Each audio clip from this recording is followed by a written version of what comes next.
Bonjour, je m'apprêtais justement à jeter mon sac poubelle. Un geste simple et courant, mais savez-vous ce qu'il va se passer juste après?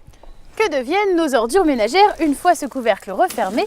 C'est ce que nous allons vous raconter grâce à ce voyage au cœur des missions de Valeurs 3E. Mais au fait, c'est quoi Valeurs 3E? Valeurs 3E, ce sont 111 communes réparties sur 2420 km², ce qui représente plus de 300 000 habitants. Un peu plus du quart de la population du département de Maine-et-Loire et environ 10% de celle de la Loire-Atlantique.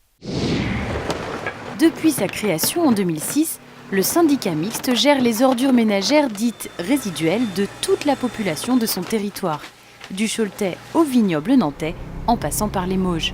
Soit en 2012, 141 kg de déchets par habitant. Un chiffre en baisse depuis plusieurs années, puisqu'il était encore de 165 kg en 2010.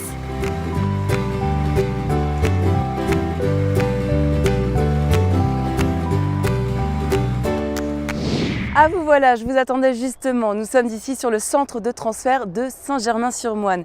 C'est là que commence notre expédition, puisque notre sac poubelle va d'abord franchir cette porte, ou plutôt ces 4 grandes portes. Sachez que chaque année, 29 000 tonnes de déchets sont réceptionnées ici. 380 bennes se relaient ici chaque mois pour assurer le vidage des déchets des collectivités adhérentes du territoire. Une fois passés par un portique de détection de la radioactivité et un pont bascule, les véhicules de collecte déversent les ordures ménagères dans les 4 trémies permettant de charger les camions de grande capacité positionnés dessous. Un lieu pensé dans un esprit durable, puisque la façade et la toiture du bâtiment ont été équipés de panneaux photovoltaïques pour compenser sa consommation électrique. 140 m² qui ont produit 15 000 kWh en un an pour une consommation de 18 000 kWh. Le centre de transfert est aujourd'hui un équipement autosuffisant à 80% de ses besoins en énergie électrique. La suite, c'est à Bourgneuf-en-Mauges que cela se passe. C'est parti pour l'unité de tri mécano-biologique. À tout à l'heure.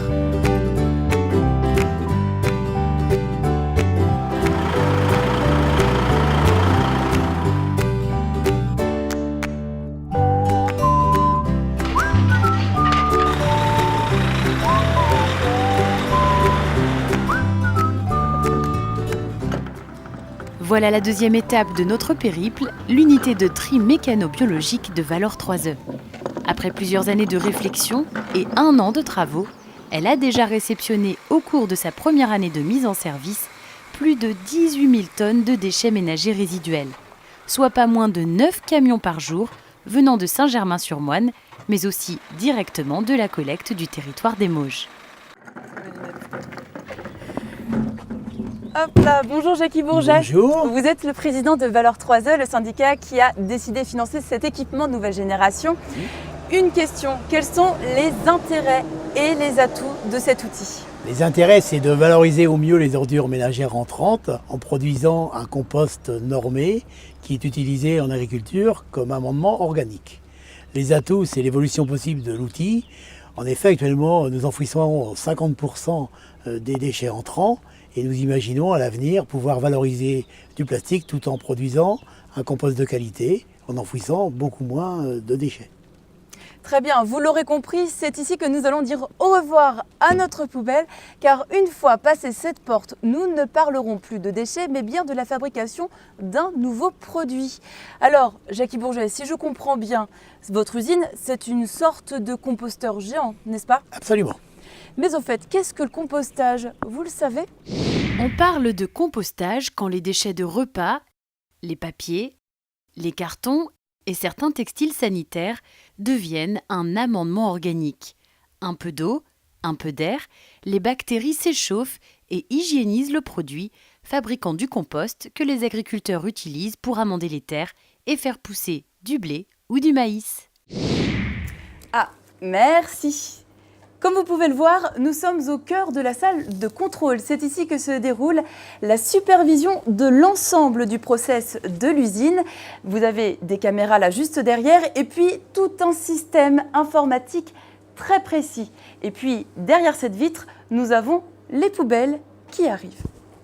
Après avoir été déchargées dans la fosse de réception de 400 m3 située dans ce bâtiment clos, les déchets sont attrapés par un grappin afin d'être acheminés par ce tapis vers le tube de préfermentation. C'est un poussoir qui assure l'entrée des déchets vers ce vaste cylindre de plus de 38 mètres de long et 4 mètres de diamètre, où ils passeront 3 jours entre 84 couteaux et une rotation d'1 tour par minute. À leur sortie, les déchets sont d'abord soumis à cet aimant qui permet de supprimer un peu plus d'1% de métaux avant le passage dans le trommel. Ce cylindre percé de trous permet de sélectionner les éléments en éliminant tout ce qui dépasse 100 mm. Les plus fins sont alors envoyés en fermentation durant 3 semaines. Ce séjour mêle arrosage et insufflation d'air pour entretenir le processus naturel de fermentation dans des tunnels fermés de 28 mètres de profondeur. La température est contrôlée et peut y monter jusqu'à 65 degrés pour hygiéniser le produit. Quelques mètres plus loin, la maturation prend le relais de la phase de fermentation pour encore 3 semaines dans des box où le produit sera asséché et stabilisé par aspiration. À la fin de cette période de 6 semaines, les éléments quittent les box pour rejoindre la zone d'affinage secondaire ou affinage final. Ce qui se passe une fois quittés les box de maturation se déroule juste là, dans des machines cachées, comme vous pouvez le constater. Nous allons percer le mystère tout de suite. L'affinage final, c'est la dernière étape du traitement des déchets. Ici, un crible à toile, sorte de tapis de trampoline, effectue des mouvements de vagues pour sélectionner toutes les matières inférieures à 8 mm. Une table densimétrique complète ce tri par vibration en jouant sur les propriétés physiques des matériaux présents dans le mélange. Une séparation obtenue au fur et à mesure de leur chute. Après cette étape très sélective, seuls les meilleurs éléments auront la chance de rejoindre la zone de stockage. De quoi s'agit-il ? Tout simplement du compost, un amendement organique répondant à la norme AFNOR en vigueur, la NFU 44051. Mais nous y reviendrons tout à l'heure, car pour le moment, vous ne pouvez pas vous en rendre compte, mais on ne peut pas dire que l'on est à se plaindre des odeurs, et pourtant, nous sommes au cœur des déchets depuis le début de ce film. Ce n'est absolument pas un hasard, voici pourquoi. Dès sa conception, l'unité de tri mécano-biologique a été pensée avec la philosophie zéro nuisance, inscrite au cahier des charges pour répondre aux attentes de la population riveraine et des élus de la commune. C'est pourquoi tous les bâtiments du process sont mis en dépression d'air, empêchant toute odeur et toute poussière de sortir. Mais comment ? Tout simplement grâce à l'association d'une station de lavage et d'un biofiltre. La station de lavage assure un traitement par pulvérisation d'eau ou d'acide de l'air le plus odorant venant de la fermentation. Il rejoint celui des autres bâtiments pour être humidifié avant de passer dans le biofiltre constitué d'écorce et de tourbe sur 2 mètres d'épaisseur. Chaque heure, 85 000 mètres cubes d'air sont ainsi traités et purifiés avant d'être rejetés via une cheminée de 12 mètres de haut. Et c'est vrai que l'on respire très bien ici. Tenez, regardez cet élément de ferraille. Vous vous souvenez du chemin des déchets ? Cet élément fait partie de ceux qui ont été éliminés dès le premier affinage. Pour la bonne cause, car ce que je tiens dans ma main sera utilisé pour la fabrication de boîtes de conserve, de canettes, de vélos ou encore de voitures. Quant au compost, lui, où va-t-il ? Une dizaine d'agriculteurs viennent s'approvisionner directement ici, au cœur de la zone de stockage. Les avantages de l'utilisation du compost dans l'agriculture sont nombreux.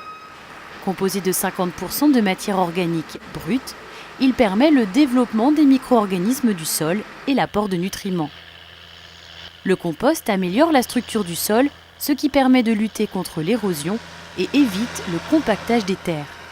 Un traitement de fond de 7 tonnes par hectare apporte des oligo-éléments nécessaires à la culture de céréales. Et pendant ce temps-là, ceux que l'on appelle les refus, éliminés par le process, termineront leur vie ici, derrière moi, un véritable millefeuille imperméable. Regardez.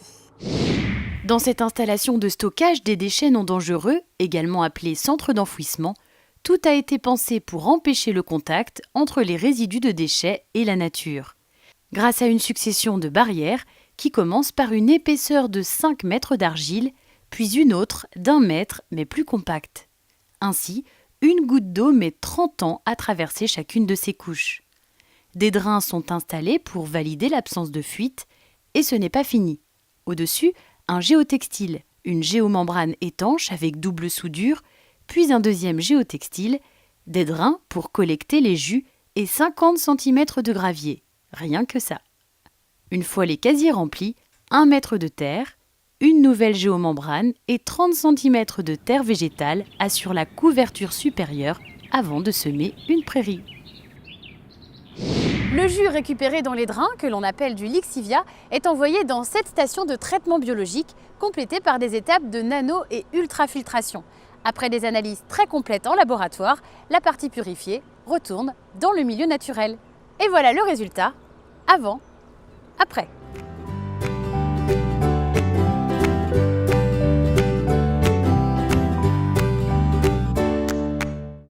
C'est déjà la fin de notre voyage dans cet univers impressionnant où les déchets sont transformés en produits. Vous savez tout, ou presque, sur la deuxième vie de vos déchets. Pensez-y. Daniel, est-ce que j'attaque une nouvelle rangée de choux? Oui, pas si tu veux. Super!